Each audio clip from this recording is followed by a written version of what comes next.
말씀입니다. 로마서 마지막 부분이죠. 바울의 이제 문안 인사로 로마서 마지막 부분이 이제 끝이 납니다. 오늘과 내일 우리가 이틀간 16장을 살펴보도록 하겠습니다. 오늘 매일 성경을 보면 제목이 다민족, 다계층 공동체라고 되어 있습니다. 오늘 본문을 살펴보면 총 몇 명의 인물이 소개가 되느냐면 26명입니다. 26명의 성도들이 소개가 됩니다. 그리고 5개의 가정교회가 등장을 하는데 언뜻 보아서는 잘 알 수 없지만 이 본문을 분석한 이제 분들에 의하면 5개의 가정교회가 있다는 것을 알 수 있다고 합니다. 당시의 교회는 지금처럼 이렇게 큰 공간에서 함께 모여서 예배를 드리지 않고 여러 개의 가정교회들이 존재했습니다. 한마디로 로마 교회 그러면 우리 같이 이렇게 로마 교회당이라는 예배당이 따로 있었던 게 아닌 거죠. 고린도 교회도 그렇고 에베소 교회도 그렇고 각 도시의 교회는 여러 개의 가정교회로 구성이 되어 있었습니다. 매일 성경에 이렇게 설명이 나와 있습니다. 사도는 26명의 로마 교인들에게 인사를 전하고 은유적으로 언급된 2곳을 포함한 5개의 가정교회를 언급합니다. 2곳은 14절과 15절이에요.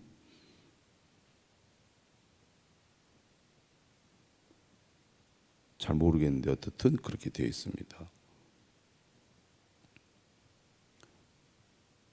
그리고 로마 제국의 수도에 있는 도시답게 이 교회는 이방인과 유대인이 섞여 있고 남자와 여자의 이름도 섞여 있습니다.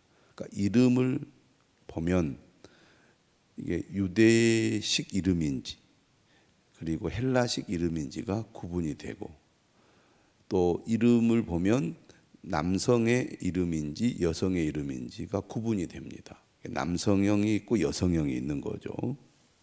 지금도 우리가 뭐 독일어라든지 헬라어와 연관이 있는 서구의 언어를 보면 격이라는 게 있습니다.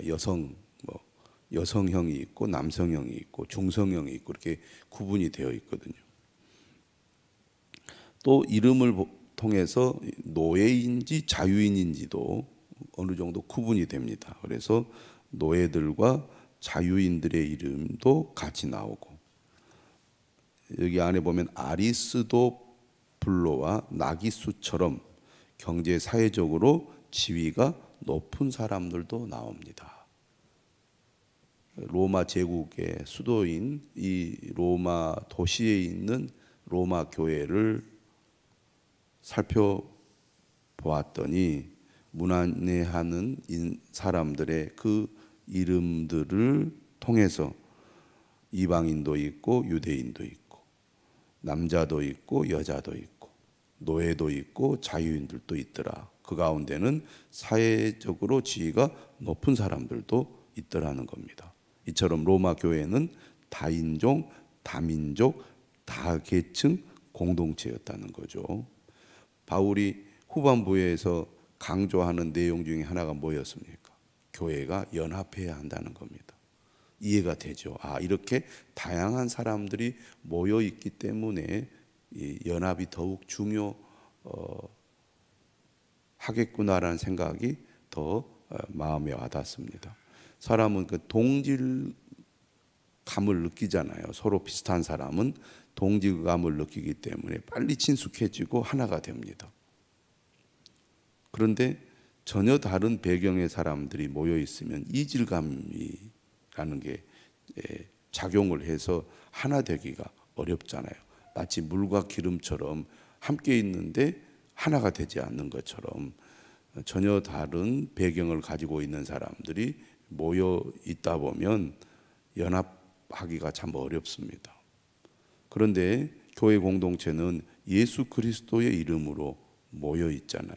예수 그리스도를 믿는 믿음 안에서 성도들이 하나를 이루고 있기 때문에 그 믿음 안에서 서로 다르지만 하나가 될 수 있다는 얘기입니다. 그런데 의식적인 노력, 또 하나님의 말씀에 기초하여 우리가 하나다, 또 우리가 연합해야 한다는 분명한 의식을 가지고 공동체를 이루어 가야 할 필요가 있다는 얘기입니다. 이처럼 로마 교회는 다인종, 다민족, 다계층 공동체였다는 것입니다. 자, 오늘 본문의 시작을 한번 보겠습니다. 오늘 본문의 시작을 보면 누가 등장을 합니까? 갱그레아 교회의 일꾼으로 있는 우리 자매 베베라는 여성이 등장을 합니다. 제일 먼저 바울이 베베라는 여성의 이름을 언급을 하고 있는데, 갱그레아 교회는 어디에 있느냐? 갱그레아 교회는 고린도 동쪽 10km 지점에 위치한 항구 도시입니다. 바울은 로마서를 고린도에서 기록했다고 보고 있습니다. 그러니까 이 편지를 누구 편에 보냈다고 보고 있느냐면 이 베베라는 여성 편에 이 로마서라는 편지를 보낸 것으로 보고 있습니다. 매일 성경에도 설명이 나와 있어요. 이 편지를 로마 교회에 전달하는 사람은 사도의 입장을 잘 이해하고 설명해 줄 수 있어야 합니다. 사도가 믿고 맡길 만한 신실하고 역량 있는 사람이어야 합니다. 사도는 그 역할을 여자 성도인 베베에게 맡깁니다. 그녀는 갱그레아 교회의 지도자였을 것입니다. 여기서 일꾼이라고 되어 있잖아요. 매일 여러분 성경에 보면 그 앞에 그 숫자가 붙어 있습니다. 일꾼이라는 단어는 뭐라고 되어 있냐면 집사라고 되어 있어요. 그 헬라어 자체가 집사라는 뜻입니다. 집사라는 뜻.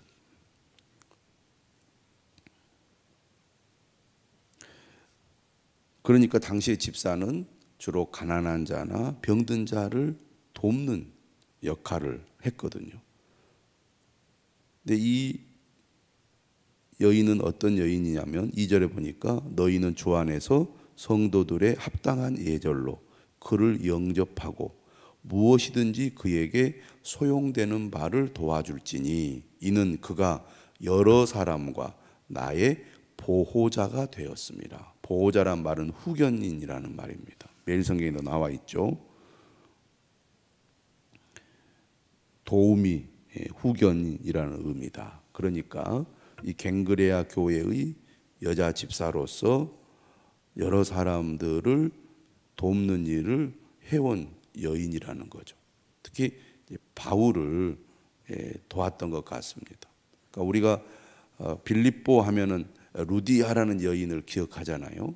그런데 갱그레아 교회에는 바로 베베라는 집사, 지도자가 있었던 것이죠. 바울의 신뢰를 받은 여인입니다. 바울을 물심양면으로 돕고 당시 그 지역 교회에서 영향력이 있는 훌륭한 일꾼이었던 것 같습니다. 그런데 이제 바울이 추천한다는 것은 이 여인이 어떤 이유인지는 모르지만 로마 지역을 방문하는 거예요. 당시에는 뭐 로마에 방문을 하면 머물 만한 곳을 찾는 것이 그렇게 쉽지는 않았을 것입니다. 바울이 추천서를 써서 이 여인을 잘 영접하고 그리고 잘 돌봐주라는 이제 그 추천서를 쓴 거죠. 당시 이방인의 사도였던 바울의 추천서는 매우 중요한 역할을 했을 것입니다. 누가 찾아왔는데 저 사람이 정말 믿을 만한 사람인지 아니면 우리가 경계해야 할 사람인지 어떻게 알겠습니까? 바울이 추천을 하니까 믿을만하고 또 그렇게 잘 돌봐줄 수 있었을 것입니다. 그래서 2절에도 보면 너희는 주 안에서 성도들의 합당한 예절로 그를 영접하고 무엇이든지 그에게 소용되는 바를 도와주라. 이렇게 추천서를 쓰고 있습니다. 바울은 이방인의 사도로서 로마 교회를 방문한 적이 없지만 이미 멀리 떨어져 있는 거리에서 서로 이렇게 소통하는 관계를 맺고 있었고 또 그러한 이 소통이 매우 중요하다는 것을 잘 알았던 것 같습니다. 그래서 오늘 본문에 26명의 로마 교회 성도들이 소개가 되는데 잘 알고 있다는 얘기거든요. 잘 알고 있다. 그만큼 이 성도의 교통, 영적인 이 교제를 중요하게 여기고 있다는 얘기입니다. 우리가 그리스도의 몸을 이루고 서로 하나라고 하는데 말로만 우리는 하나입니다. 우리는 그리스도 안에서 연합한 관계입니다 라고 한다면 그게 무슨 의미가 있겠습니까? 실제로 그러한 소통이 이루어져야 진짜 하나가 되는 거죠. 그래서 진정한 그리스도인의 삶이란 어떤 삶이냐, 하나님과 나와의 관계에서 친밀한 관계를 맺을 뿐만 아니라 믿음의 형제 자매 간에도 어떤 친밀한 교통이 있어야 그것이 진정한 그리스도인의 믿음이고 삶이라는 것입니다. 자, 3절에 매우 익숙하고 유명한 사람이 등장을 하죠. 너희는 그리스도 예수 안에서 나의 동역자들인 브리스가와 아굴라에게 문안하라. 매우 유명한 사람입니다. 매일 성경에 설명이 또 나왔어요. 로마에 살다가 글라우디오 황제가 유대인들을 로마에서 추방할 때 고린도로 왔다가 거기서 사도를 만나 복음을 전한 브리스가와 아굴라입니다. 사도행전 18장에 이 사람들이 소개가 되죠.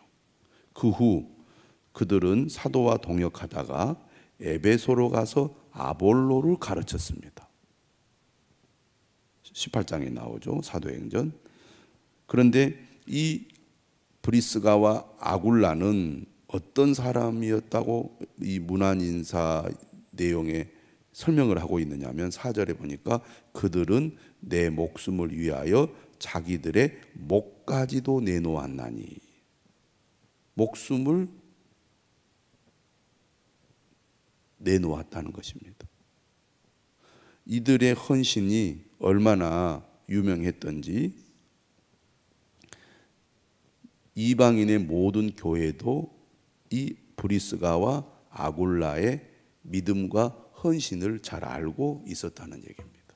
그래서 뭐라고 얘기하느냐면 나뿐 아니라 이방인의 모든 교회도 그들에게 감사하느니라. 그러니까 바울은 수십 년간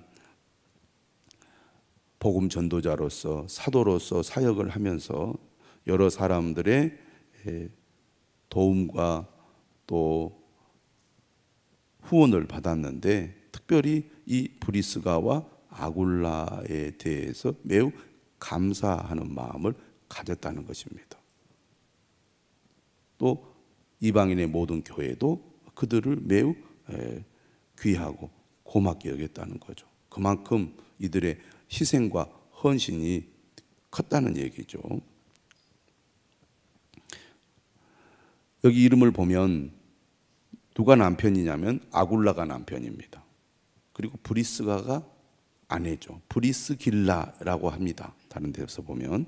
그런데 브리스가의 이름이 먼저 나왔다는 것은 이 부부 가운데 브리스가의 더 영향력이 더 컸다는 것을 우리가 짐작해 볼 수가 있습니다. 브리스가가 더 헌신적이고 더 주도적으로 바울을 도왔다는 얘기죠. 그러니까 아굴라도 열심히 했지만 브리스가의 믿음과 헌신을 아굴라가 따라왔다, 이렇게 볼 수가 있겠습니다. 이처럼 복음 전도에 중요한 역할을 했던 베베나 또 브리스가와 아굴라를 소개하고 있습니다. 바울은 이미 이제 브리스가와 아굴라와 교제가 있었고 또 그가 다시 로마로 돌아갔기 때문에 브리스가와 아굴라를 통해서도 아마 바울은 이 로마 교회의 사정을 잘 알고 있었던 것 같습니다. 또 5절에 보면 저의 집에 있는 교회에도 문안하라. 여기 보면은 브리스가와 아굴라는 로마 교회 가정교회를 이끌고 있는 지도자고 또 그의 집에서 가정교회가 모이고 있다는 것을 알 수가 있죠. 내가 사랑하는 에베네도에게 문안하라. 그는 아시아에서 그리스도께 처음 맺은 열매니라.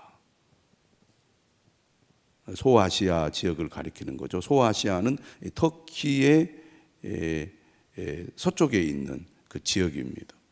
그곳에서 제일 먼저 예수 그리스도를 믿은 사람인데 지금 로마 교회에 속해 있는 거죠. 너희를 위하여 많이 수고한 마리아에게 문안하라. 내 친척이요 나와 함께 갇혔던 안드로니고와 유니아에게 문안하라.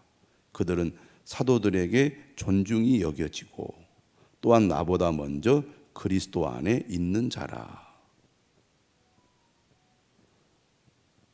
이 사람들이 예수 그리스도를 먼저 믿었다는 얘기고 또 사도들에게 존중이 여겨졌다는 것은 사도들을 잘 섬겼다는 것을 의미하겠습니다. 이렇게 바울은 그가 잘 알고 있는 로마 교회 성도들의 이름을 언급하면서 문안 인사를 하고 있습니다.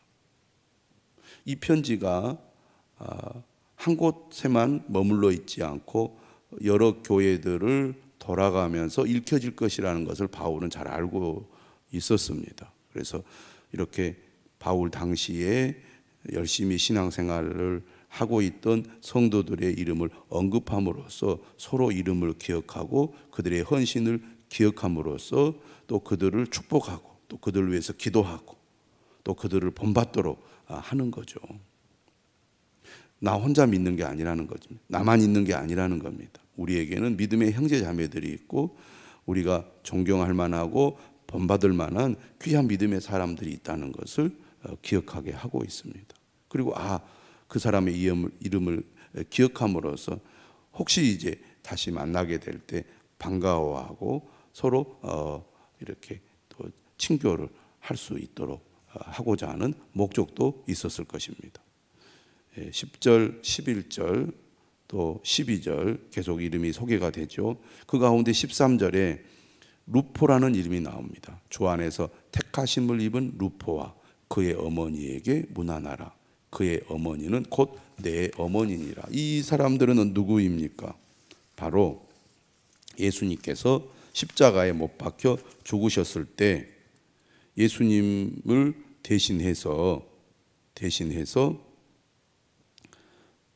십자가를 지고 갔던 바로 구레네 시몬의 아들의 이름과 동일한 인물입니다. 마가복음 15장 21절에 나오는데요. 학자들은 이 루포가 바로 구레네 시몬의 아들이라고 보고 있습니다. 그때 예수 그리스도를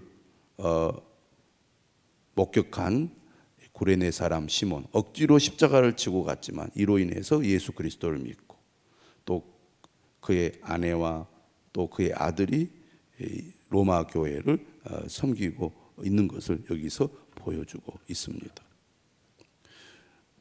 마지막 16절이죠. 너희가 거룩하게 입맞춤으로 서로 문안하라. 그리스도의 모든 교회가 다 너희에게 문안하느니라. 모든 그리스도인들은 예수 그리스도 안에서 한 몸을 이루고 있습니다. 그렇기 때문에 말로만 우리는 하나입니다, 우리는 한 몸을 이루고 있습니다가 아니라 서로 멀리 떨어져 있고 또 잘 모르지만 이렇게 훌륭한 신앙의 사람들의 이름을 기억하고 그들을 위해서 기도하며 또 그들과 이런 이 편지를 통하여 서로 소통함으로써 우리가 하나다. 고난 가운데서도 예수 그리스도를 믿는 신실한 믿음의 사람들이 있다는 것을 기억하면서 그들이 열심히 신앙생활을 하는 겁니다. 오늘 우리도 교회 공동체 안에서 서로 무난하고 서로 교통함으로 진정한 하나됨을 이루어 가야 할 줄로 믿습니다. 나를 위해서만 기도하는 게 아니라 교회를 위해서 기도하고 성도들을 위해서 기도하고 또 기쁨과 슬픔을 함께 함으로써 진정한 하나됨을 이루어가는 저와 여러분들이 되시기를 주님의 이름으로 축원합니다.